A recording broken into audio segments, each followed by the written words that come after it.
حل til محتوا آرامه حل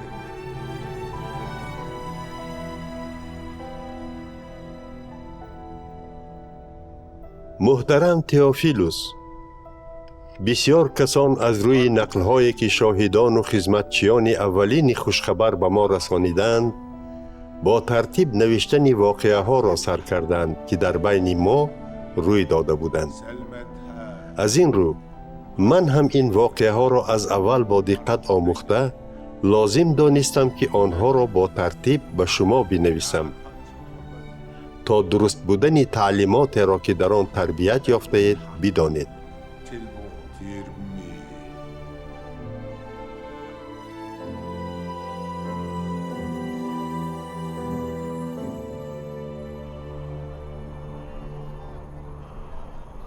در زمان حکمرانی هرودوس، پادشاه سرزمین یهودیه، کاهن زندگی میکرد که از اولاد ابیای کاهن بود. وی زکریا نام داشت و زنش الیشبع از اولاد هارون کاهن بود. این زن و شوهر در نظر خدا راستکار بودند و تمام فرمان و قانونهای خداوند را پره اجرا میکردند. آنها یگان فرزند نداشتند چون که الیشبع زنی نازای بود. غیر از این هر دویشان الکی پیر شده بودند. وقتی که نوبت خدمت به گروه زکریا رسید، او همچون کاهن در پیش خدا مشغول اجرای وظیفه اش شد. موافق رسم کاهنان برای معین کردن کسی که به معبد خداوند در آمده خوشبویی ها را می سوزاند قرعه می پرداختند. قرعه به نام زکریا افتید.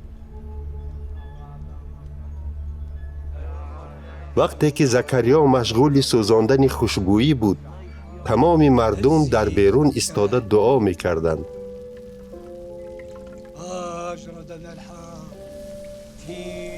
آن وقت فرشته خداوند به زکریا ظاهر شده در طرف راست قربانگاه که در آنجا خوشبویی ها می سوزانیدند ایستاد. همین که زکریا او را دید هراسان شد و وجودش را واهمه زیر کرد. اما فرشته به او گفت: ای زکریا، نترس، دعایت به درگاه خدا قبول شد. همسرت الیشبع پسر تولد می کند و تو او را یحیی نام خواهی گذاشت.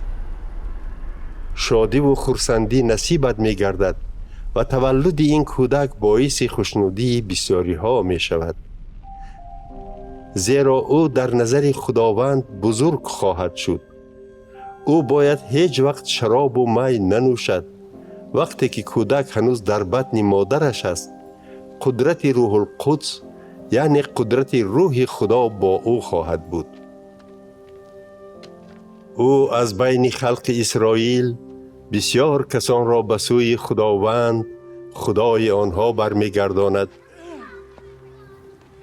وی هم مثل الیاس پیغمبر در روح و قدرت پیشا پیش خداوند قدم میزند تا که دلهای پدران را به فرزندانشان نزدیک کرده سرکشان را به حکمت نیکوکاران آرد و با این راه برای خداوند خلق را تیار کند.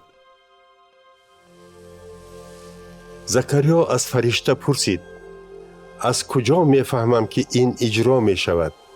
آخر من و زنم پیر شده ایم. فرشته به او جواب داد: من جبرائیل هستم و در حضور خدا می ایستم. او مرا فرستاد تا که با تو گپ زده این خبری خوش را به تو برسانم. ولی چون به سخنانم که در وقت معین شده اجرا خواهند شد باور نکردی، حالا گنگ می شوی و تا آن روزی که همه گفته هایم به عمل نآیند سخنی گفته نمی توانی. مردمی که انتظار زکریا بودند حیران شدند که چرا او از معبد خدا نبرآمده ایستاده است. هنگامی که زکریا بیرون آمد او گپ زدن نمی توانست و آنها فهمیدند که در معبد خدا به وی چیزی عیان شده است. او گنگ شده بود. از این سبب با آدمان با ایما و اشاره گپ می زد. همین که وقت خدمت زکریا به آخر رسید، وی به خانه‌اش برگشت. بعد از این زن وی الیشبع حامله دار شد و 5 ماه از خانه نبرآمد. الیشبع گفت: این کار خداوند است. او به من نظر کرد و شرمندگی مرا از میان مردم برداشت.